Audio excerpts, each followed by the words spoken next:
Hey guys, welcome back to Jason Joni Builds. We are back on the Bronco. So basically we're just sort of, we'll say part two body work, because the last video we did our grill. So today we need to get our transitions to our doors done. So basically on both sides they need the same treatment. Something to do in the molding of these fenders when they were built.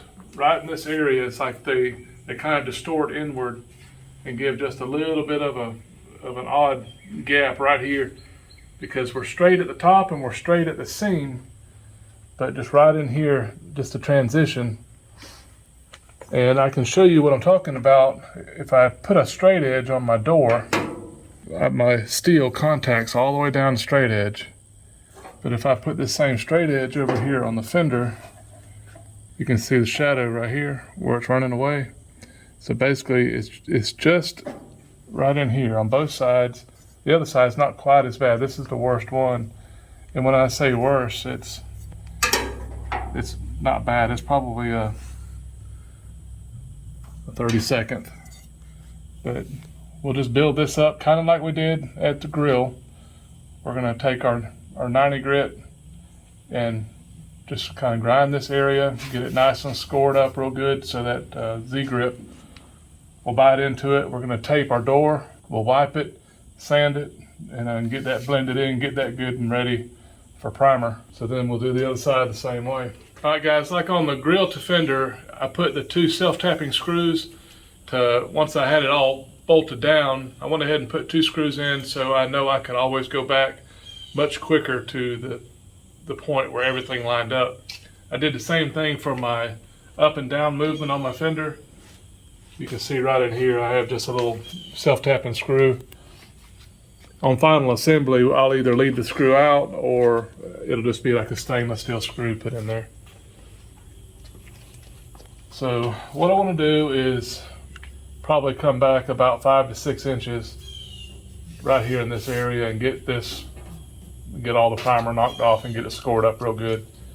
And again, it's just a nice coarse disc on it, probably somewhere between 50 and 100 grit.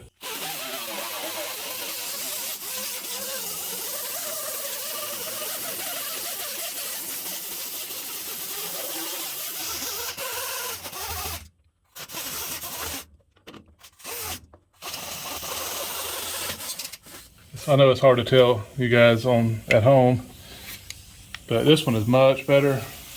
It's mainly like right in here.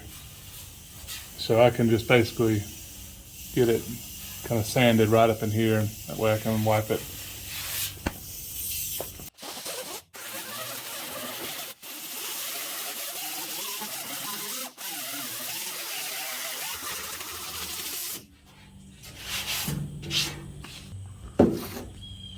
Alright guys, so once again, the final clean from Auto Coat. Let's just make sure we get anything that might be in there off.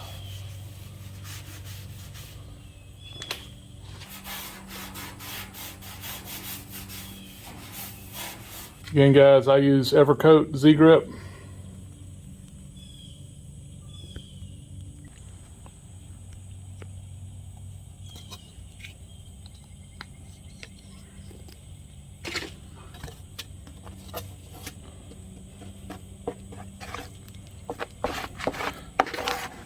That was the activator that you put in your filler. It doesn't take much. It's like at different times of the year, according to your temperature, you might need a little bit more. Like in the winter, I'll have to add a little bit more so it'll dry. Sometimes when it's so cold, it'll take, seems like 30 minutes or so to dry.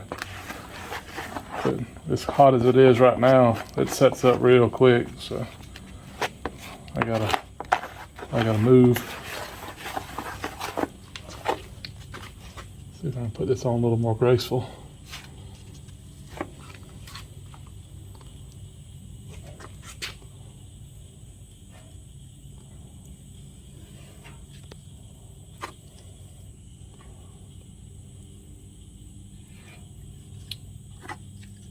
have this, I can go on top of that tape. And that's my new line.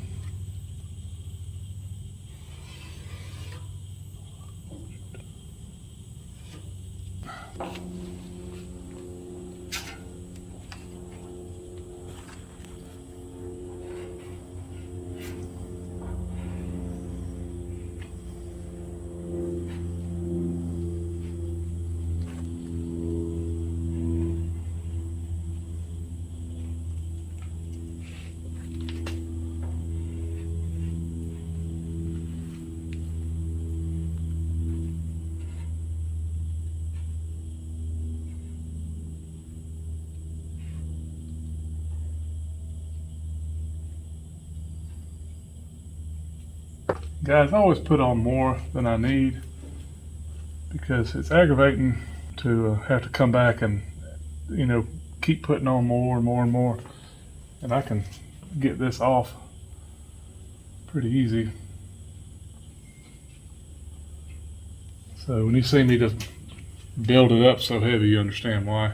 And this time what I'm going to do is when I have such a big gap, like on a door, I can take a hacksaw blade and I can just sort of run down the edge of the door, just nice and easy, and cut this filler while it's halfway set. You know, you don't want to wait till it's really hard, but anyways, it's still pretty pliable. Okay guys, so what I'm doing is I had to wait for this to, like I said, get just hard enough. I don't want it to be as hard as it gets anyways. And I'm just chasing the door with this hacksaw blade.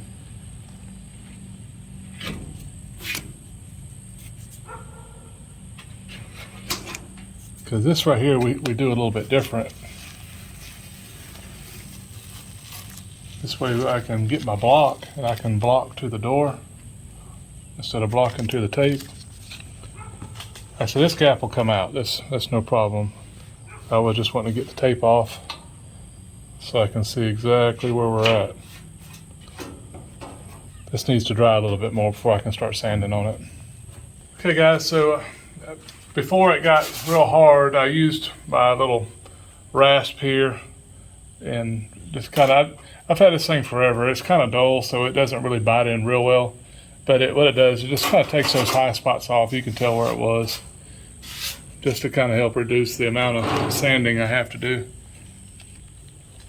And I guess I used this on the last video, so if you haven't seen that used before, you can go back or we can link it. But anyways, on this one, I'm gonna use a little bit larger block. And no, this isn't as long a block as you'd want to really make this thing a mirror finish, but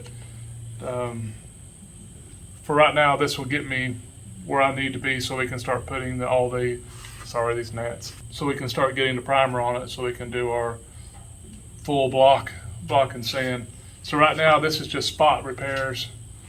It gets primed and then we'll go into really blocking this thing out.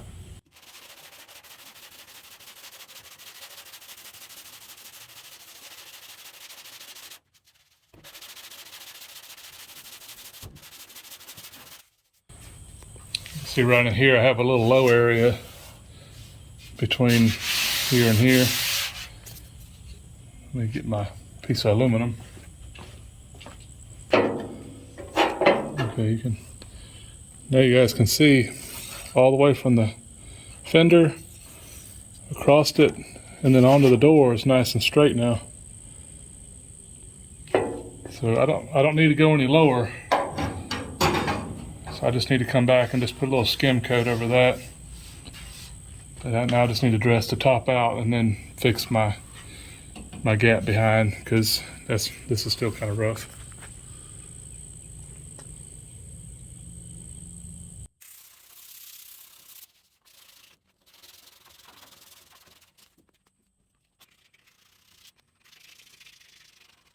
I really clean this up good once we have the fender back off, but I can get it close right now.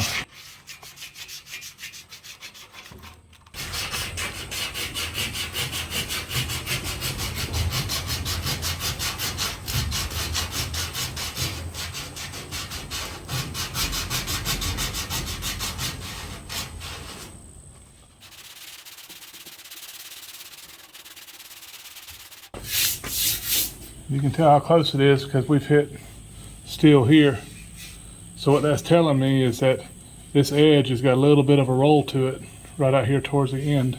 So I really can't go any further because we're already into the steel here. So I can keep blocking down below it, and then we can come up top. But here I need to stop. Alright guys, this is just a little bit to fill in this area here.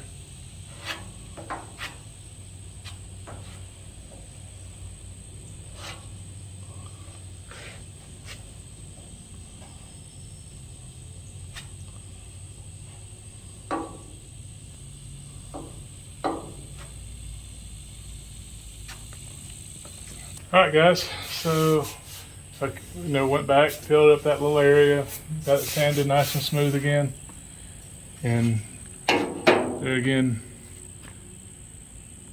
check out our lines now, and that's what you're looking for. So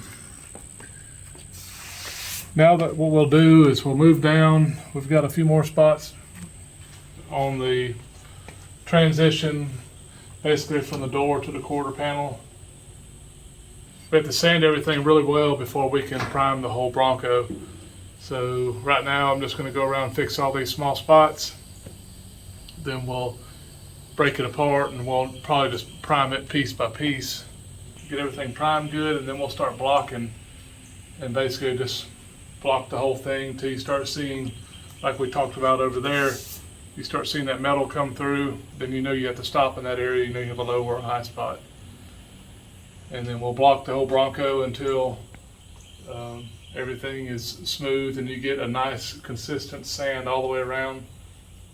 And then we can prime it one last time, and then we're basically ready for paint.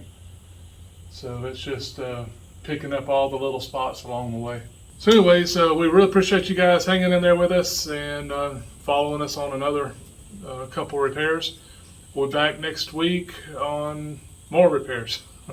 You guys are going to get tired of this before it's all over with, but it is what it is. We got to do them, and some of you guys want to see it, and we appreciate it. So take care. We'll see you next time.